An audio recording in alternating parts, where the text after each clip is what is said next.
तो caste based discrimination, casteism social media पे काफी ज्यादा विजिबल है और रूरल इंडिया में जो कास्टिज्म है वो एक्सट्रीम पे जा चुका है। इनिशियली आई थॉट कि सिर्फ दो ही ग्रुप्स हैं, एक अपर कास्ट एक लोअर कास्ट, और लोअर कास्ट से जो ऑप्रेस्ड है, पर ऐसा नहीं है। बहुत सारे ग्रुप्स बन चुके हैं, बहुत सारे पेयर्स बन चुके हैं और हर कास्ट के बहुत सारी अपर कास्ट हैं और बहुत सारी लोअर कास्ट हैं। जो उनकी लोअर कास्ट हैं वो उनके साथ डिस्क्रिमिनेशन कर सकते हैं और जो उनसे अपर कास्ट हैं वो उनसे डिस्क्रिमिनेशन एक्सपेक्ट नहीं करते, जो कि पॉसिबल नहीं है। और अब तो ये इतना ज्यादा कॉम्प्लेक्स सिस्टम बन चुका है, एक जाल की तरह बन चुका है कि हर ग्रुप अपने आप को एक हाई ब्लड लाइन समझता है कि उनकी ब्लड लाइन कहीं उनकी एक बड़ी स्ट्रॉन्ग हिस्ट्री है और वो सबसे ज्यादा बेटर है।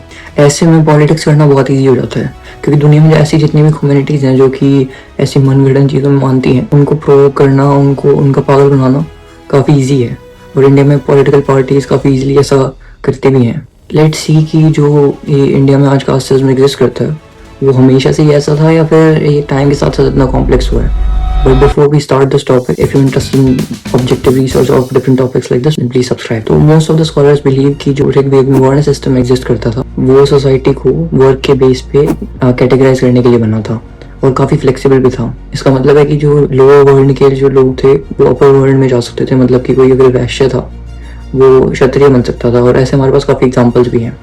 और एक जर्मन स्कॉलर थे मैक्स मिलर नाम के, उनका मानना था कि जो वर्ण सिस्टम था वो लाइट स्किन आर्यंस और डार्क स्किन दासास को डिवाइड करने के लिए बना था, पर आजकल इस थ्योरी को कोई बिलीव नहीं करता है। एंड इवन भगवद गीता में भी कृष्ण हैज स्टेटेड कि जो वर्ण सिस्टम बना था वो गुण और कर्म के ऊपर बना था, मतलब कि वर्क और क्वालिटी ऑफ वर्क इन सब चीज़ों के ऊपर बना था। और जब तक मनुस्मृति जैसे टेक्स्ट आए, मतलब करीब 2000 साल पहले, इस वक्त तक वर्ण सिस्टम काफ़ी रिजिड बन चुका था, मतलब ये रैंक्स बन चुकी थी कि ये वर्ण सबसे ऊपर है और ये वर्ण सबसे नीचे है, इस तरीके से। और डिस्क्रिमिनेशन भी काफ़ी ज़्यादा स्टार्ट हो गई थी, जो कि मनुस्मृति में काफ़ी साफ साफ दिखता भी है। और इसके साथ साथ हमें जीनोलॉजिकल एविडेंसेस भी मिलते हैं कि करीब 2000 साल पहले डिफरेंट कास्ट में इंटरमिक्सिंग खत्म हो गई थी बिल्कुल। इसका मतलब है कि डिफरेंट कास्ट में जो शादियाँ होती थी वो बिल्कुल बंद हो गई थी। और फिर मिडिवल पीरियड में जब बहुत ज़्यादा इन्वेजन्स होने लगे तो कास्ट एक तरह से प्रोटेक्शन बन गई। कहने का मतलब है कि लोग अपनी अपनी कास्ट की प्रोटेक्शन करने लगे, एक साथ जुड़ के रहने लगे, जिससे कास्ट सिस्टम बहुत ज़्यादा और भी स्ट्रांग हो गया। और इसी दौरान काफ़ी सारे ऐसे भी ग्रुप्स थे जो कि पहले लोअर वर्ण में थे, पर क्योंकि वो बहुत ज़्यादा स्ट्रांग या फिर वेल्दी हो गए थे तो उन्होंने अपना वर्ण चेंज कर लिया था। ऐसी पॉसिबिलिटी भी थी और ऐसे एग्जाम्पल्स भी हमारे पास कि काफ़ी सारे वर्ण थे जो वैश्य में थे पहले, फिर ऊपर वो क्षत्रिय बन गए। पर इंडिया में आज जो कास्ट सिस्टम एग्जिस्ट करता है जो इतना कॉम्प्लेक्स है, उसमें सबसे बड़ा हाथ है वो ब्रिटिश का है। उसका रीजन है कि ब्रिटिश इंडियन सोसाइटी को कैटेगराइज करना चाहते थे और उन्होंने कास्ट सिस्टम का यूज किया इसके लिए, और उन्होंने कास्ट सिस्टम में रैंक्स बना दी कि ये कास्ट इससे ऊपर है और ये कास्ट इससे नीचे। और उन्होंने इवन जो ग्रुप्स थे जो कि वर्ण या किसी जाति से आइडेंटिफाई भी नहीं करते थे, उनको भी उस कास्ट सिस्टम में डाल दिया और उनको भी कास्ट सिस्टम से अपने आप को आइडेंटिफाई करना पड़ा।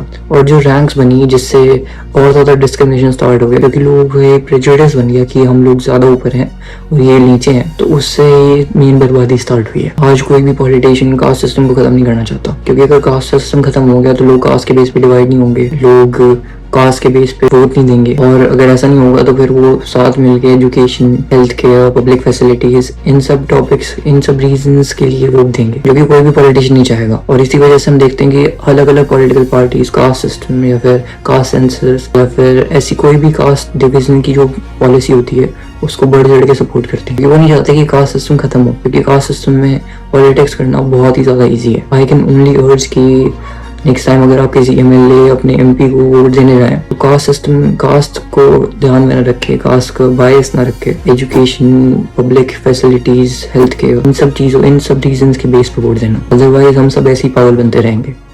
Thank you.